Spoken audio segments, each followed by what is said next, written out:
Je, chai ya rangi ina madhara kwa mama mjamzito? Je, unazijua faida za chai ya tangawizi kwa mama mjamzito? Usisahau kusubscribe, lakini pia kushare kwa wengine ili wapate kujifunza zaidi na zaidi kuhusu chai kwa mama mjamzito, faida na hasara zake. Chai ya rangi kwa mama mjamzito ni nini? Au ukiambiwa chai ya rangi, unajua chai ya rangi ni nini? Ni chai ya kawaida ambayo ina majani ya chai bila maziwa, na mara nyingi huwa na kafeini, na hii ndio chai ambayo wengi wetu tunakunywa kila siku majumbani.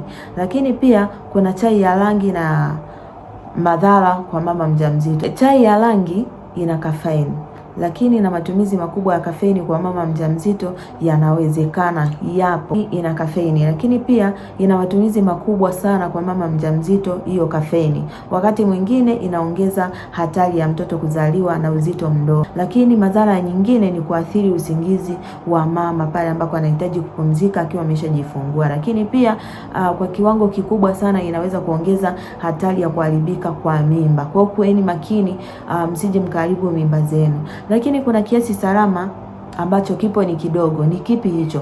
Wataalamu wanashauri mjamzito asizidi miligramu 200 za kafeini kwa siku, sawa na kikombe kimoja hadi viwili vya chai ya rangi. Unaweza kunywa chai ya rangi lakini kwa kiasi kidogo, angalau kikombe kimoja kwa siku, lakini pia hiyo itakusaidia kupunguza kafeini mwilini na mtoto kuzaliwa akiwa na afya njema. Lakini pia faida za chai ya tangawizi kwa mama mjamzito unazijua? Sasa tuangalie kwa upande wa tangawizi, au kwa upande wa faida kwa mama mjamzito akitumia tangawizi au chai ya tangawizi. Faida ya kwanza ni kupunguza kichefuchefu. Lakini faida ya pili ni kusaidia mmeng'enyo wa chakula kwa mama mjamzito na kupunguza gesi tumboni kabisa. Hii ni nzuri. Na faida ya tatu ni kuimarisha kinga ya mwili. Tangawizi ina virutubisho ambavyo vinamsaidia mama mjamzito, lakini kwa mama yoyote inapunguza pia maumivu ya mgongo na misuli. Ni nzuri sana sana. Tahadhari ya chai ya tangawizi pia. Kila kitu kina faida yake na madhara yake kikiongezwa kwa wingi. Epuka kunywa kupita kiasi. Usizidi kikombe kimoja kwa siku. Lakini pia kama una historia ya pressure au matatizo ya mimba, wasiliana na daktari kabla haujatumia.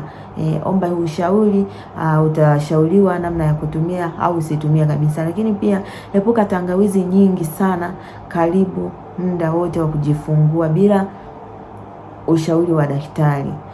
Ushauri kwa ujumla ni kwamba mama mjamzito, kila unachokula au kunywa kina athari zake, lakini pia kina faida zake. Kitumie kwa kiwango kidogo sana, usitumie kwa wingi, hapana. Kunywa kwa kiasi, na kila wakati zingatia ushauri wa daktari, ni mzuri zaidi. Kama umefaidika na video hii, basi usisahau kulike, kusubscribe, lakini pia kushare video hii ili akina mama wengine waweze kunusurika na changamoto za kutumia chai ya rangi sana, lakini pia kutumia kafeini sana na kutumia tangawizi sana. Je, unaweza ukatuandikia pale kwenye comment kwamba umejifunza nini au imewahi kutokea na ulifanya nini ili kuweza kuepukana na vitu vidogo vidogo kama hivyo. Karibu sana.